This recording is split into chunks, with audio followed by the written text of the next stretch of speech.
Time is running out for parents of Tacoma Public School students to turn in their choice forms. New faces are appearing at Chambers Bay, and learn how you may be able to reduce your commute. All that and more on this edition of Tacoma Report.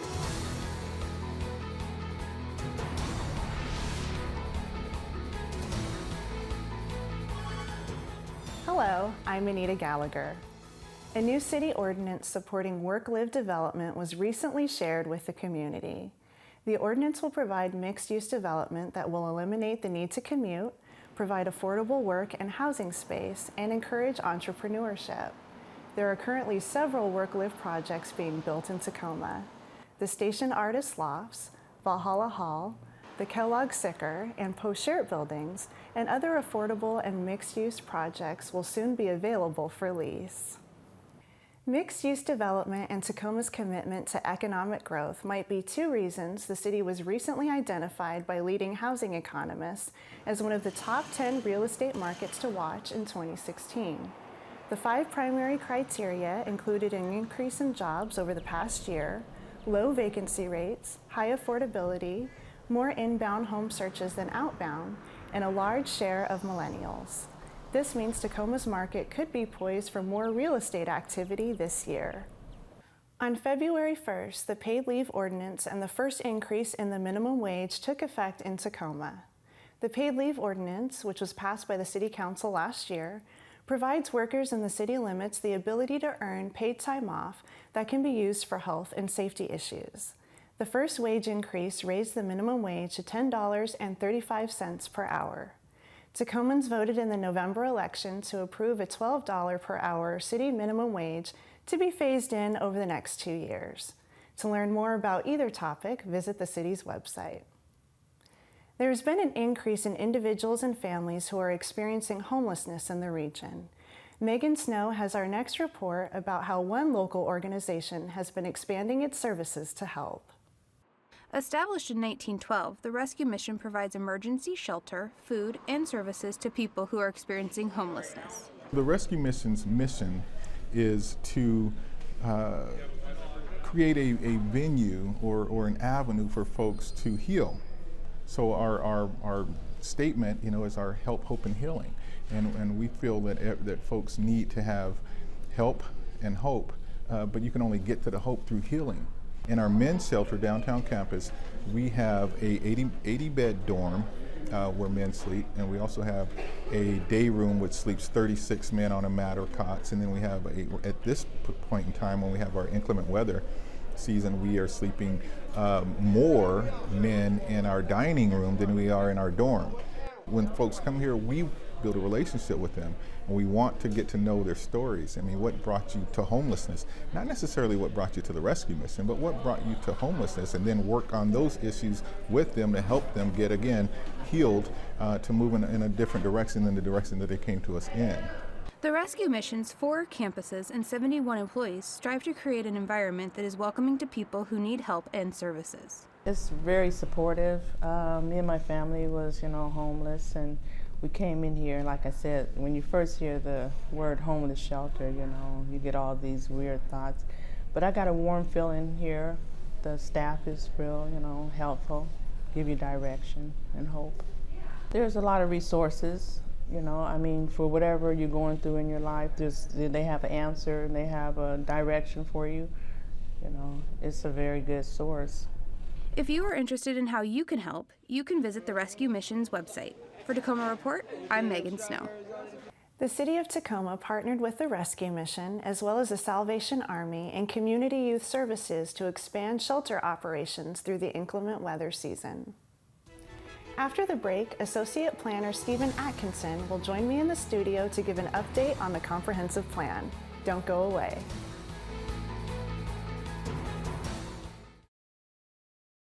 Joining me now in the studio is Stephen Atkinson to talk about the city's comprehensive plan. Welcome to the show, Stephen. Hey, thanks for having me. So first things first, can you just give us a brief overview of what a comprehensive plan is? Absolutely. The first thing to know about the comprehensive plan is it's a long-range plan. So it's got a 25-year horizon. So it's really a framework for thinking about what kinds of growth pressures, climate change impacts we might have over the next several decades of the city, and what those mean, what the implications are for the citizens of Tacoma. It's also comprehensive in nature, so it addresses a lot of different subject matter. So people with a variety of interests in our community may find topics there of interest for them, from affordable housing to how we want to protect and preserve our environment, improve watershed quality here in the city, to the basic issues of land use. What can be built, where can it be built, how should it look, and mitigate any impacts to the neighborhoods in which those new buildings are located. It's also a document that is really building towards some overarching themes. And so if people are interested in sustainability, obviously the location, the distribution of housing, transportation facilities within the city has a really direct impact on the quality of life, our sustainability, public health issues. So it addresses a broad subject matter, and then also how those subjects relate. Okay, that sounds exciting. So I know there were some updates recently made to the plan. Can you tell us a little bit more about those? Yeah, absolutely. So for the most part, the general framework of the plan, the general subject matter is remaining the same. At the same time, there have been some big steps forward, and some of those have to do directly with climate change. There's been a lot of new science about what climate change is and what it means for our infrastructure. The second is really a broader focus on social equity and thinking about how we invest our resources in the city, whether it's for parks and recreation, whether it's for transportation, and thinking about what the access is, the social equity issues, and making sure that we're really cognizant of that as we're making those investments. Oh, wonderful. So how often are the updates required? The updates are required every 7 to 8 years. It had been since 2004, the last time there had been a significant update to the comprehensive plan. But in 2015, when we updated the comprehensive plan, it was probably the first time since it was initially adopted that we really gave it a wholesale update. So it's really a refresh of the plan. So it's been almost 25 years since it had been first adopted in the city of Tacoma. And so it's really the template that we're going to be using really for the next several decades. At the same time, it's something that we want to be a living document and something that we want to remain contemporary and relevant. So we do go through a process every year we call the annual amendment, where we look at new topics, new issues, or sometimes even new research about the effectiveness of tools or strategies that the city uses, and we make amendments to the comprehensive plan to reflect those that new information. Great. So we want people to stay engaged with this and get informed. And so where can people go to find out more information? So the comprehensive plan is available for download on our website. So go to the Planning Services website at the City of Tacoma. We also have copies that we'll have in our office. So if people want to come by, talk about it, learn more, we're always happy and our doors are always open. Great. Well, thanks so much for joining me on the show today. Great. Thanks for having me. Up next, we have information that could help a small business in your community.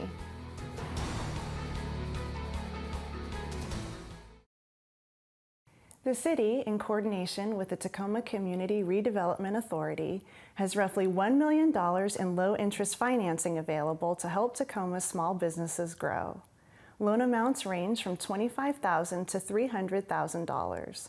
Small businesses located within Tacoma that can commit to creating a minimum of one full-time job for every $100,000 borrowed may be eligible. For more detailed information, contact the city's Community and Economic Development Department. The impact of last year's U.S. Open, hosted by Pierce County at Chambers Bay, is still being felt almost a year later. The golf course has seen a significant shift in visitors, with almost 41% of rounds being played by golfers from outside the state. That's more than double the historical average. Officials credit the increase to the 40 hours of television coverage that reached nearly 35 million viewers during the tournament. The comment period for residents to submit their input for the environmental impact statement for Northwest Innovation Works methanol plant proposal has been extended to Friday, March 4th at 5 p.m. In addition to the comment period and the public scoping meetings, the Center for Urban Waters is hosting a 4-part discussion series on the proposed methanol production plant and export facility. Speakers will lead a series of informed conversations that are intended to provide a common understanding of the different aspects of this complex project. Sessions are free and open to the public. Events are being held on the University of Washington Tacoma campus with advance registration required. Visit their website for a complete list of dates and discussion topics.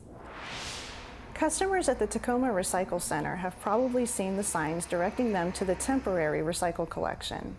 This move is anticipated to last through July so that repairs can be made to the Recycle Center's roof. The Recycle Center hours will not be affected, although some items may not be accepted until construction is finished.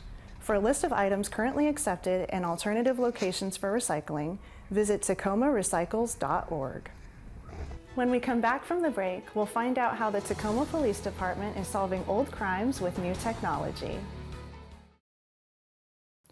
Since 2009, when the Tacoma Police Department's cold case unit was formed, 20 homicides have been resolved, and several more suspects have been charged in rape cases from years past. There are still 156 unsolved homicides and long-term missing person cases in our community. Each one is documented in these white binders. The oldest dates back to 1961. Years ago, many of these cases would have been considered impossible to solve, but with new technology and the ability to share information across agencies, Lindsay Wade, the sole cold case detective, is working through these cases piece by piece. DNA technology changes every few years. So even a case that we might have sent to the crime lab a few years ago for DNA testing, where maybe we got nothing at that point, that evidence might yield a profile now. Just because the technology has changed and it's gotten so much more sensitive. And we also have private DNA laboratories now, and they oftentimes have technology available that the state crime lab doesn't have to work on evidence that might be degraded or evidence that might be old that might not yield a profile at the state lab, but maybe you could get something at a private lab. I really enjoy working these cases. They're definitely a challenge. But they are very rewarding when you actually do solve one. The families in a lot of cases have, I'm not going to say given up hope, but in a lot of cases the families have come to the conclusion that the case may not ever be solved. Or if it's a case involving a living victim, let's say a sexual assault case, again, they might not think the case is ever going to be solved. And so to be able to actually resolve one of those cases and give that family the news that someone's been arrested or charged in the case is so fulfilling and so rewarding. I can't really compare it to anything else. If you have any information that might help the cold case unit, please contact the Tacoma Police Department at their non-emergency number. This February, the city's Historic Preservation Office is inviting residents to show their love for historic preservation by competing in a slogan design contest. To participate, residents can post their historic preservation-inspired design or slogan idea to Instagram, Twitter, or Facebook using hashtag #IHeartTacoma2016. The idea with the most likes will be used on promotional pieces, including a bumper sticker, and debut during Historic Preservation Month festivities in May. This contest is open to all ages and levels of expertise. For more information or to access a social media platform for the Historic Preservation Office, visit their website. The Tacoma Public Library recently launched a new website with improved searching, more features, and better access to library services.